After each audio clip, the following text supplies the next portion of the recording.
Hi, so today is 3 दिसंबर और 3 दिसंबर को थोड़ा सा हैरान करने वाला आइल्स एग्ज़ाम था, क्योंकि इस बार रीडिंग और लिसनिंग तो इजी थे, लेकिन जो टास्क 1 भी भाग रहा था, that was fine, but task 2 का क्वेश्चन काफ़ी टफ आया था। एंड आई एम हैप्पी कि मेरे किसी भी स्टूडेंट का मॉर्निंग स्लॉट में एग्जाम नहीं था। I hope evening slot easy रहे। सो क्वेश्चन था कि music has been and will continue to remain the universal language of mankind. Question सुनने में ही थोड़ा सा अजीब सा है। To what extent do you agree और डिसअग्री। अब मैं आपको इसका मतलब बताती हूँ कि शुरू से ही म्यूज़िक एक एक ऐसा तरीका रहा है जो मैनकाइंड, जो ह्यूमंस को आपस में कनेक्ट करता है। मतलब ये आपकी लैंग्वेज है, मतलब एक ऐसा ज़रिया जिससे आप लोगों से कनेक्ट कर पाएँ। जैसे यूनिवर्सल लैंग्वेज की बात करें तो इंग्लिश है, लेकिन म्यूज़िक ऐसी चीज़ है जो आपको अगर उसके लिरिक्स समझ में भी नहीं आ रहे तो भी आप एक दूसरे से उसके म्यूज़िक के थ्रू, उसके साउंड्स के थ्रू, उसके ट्यून्स के थ्रू उससे कनेक्ट हो सकते हैं। मतलब आपको वो लैंग्वेज, सपोज़ आप स्पेनिश में कोई म्यूज़िक सुन रहे हैं, आपको वो लैंग्वेज नहीं आती, लेकिन फिर भी आप उस म्यूज़िक के, उस गाने के इमोशंस के साथ अपने आप को कनेक्ट कर सकते हो। जैसे इंडियन क्लासिकल म्यूज़िक है। तो आई अग्री विद दिस कि universal music is the universal language of Mankind, और ये हमेशा रहेगा।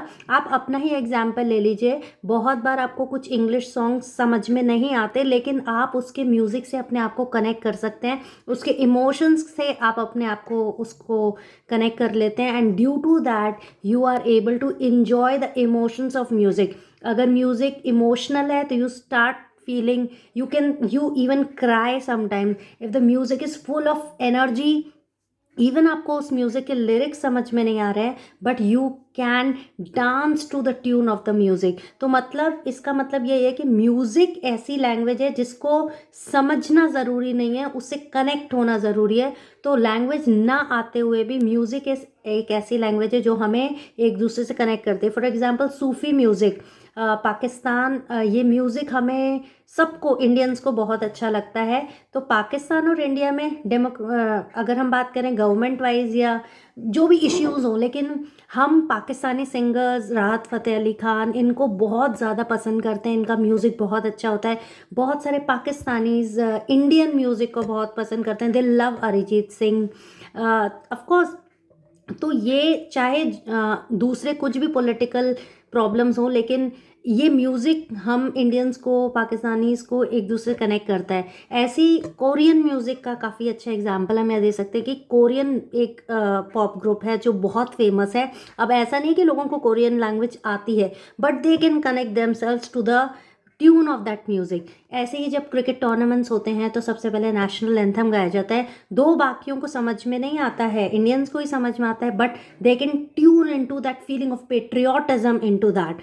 तो आपको यही समझाना था इस आंसर में कि music is the universal language of Mankind. चाहे हम उसको समझे ना समझे, हम उस म्यूज़िक की जो ट्यून है उससे अपने आप को कनेक्ट कर सकते हैं। जैसे इंडियन क्लासिकल म्यूज़िक का मैंने आपको एग्जांपल दिया कि फ़ॉरेन में ये बहुत ज़्यादा फेमस है।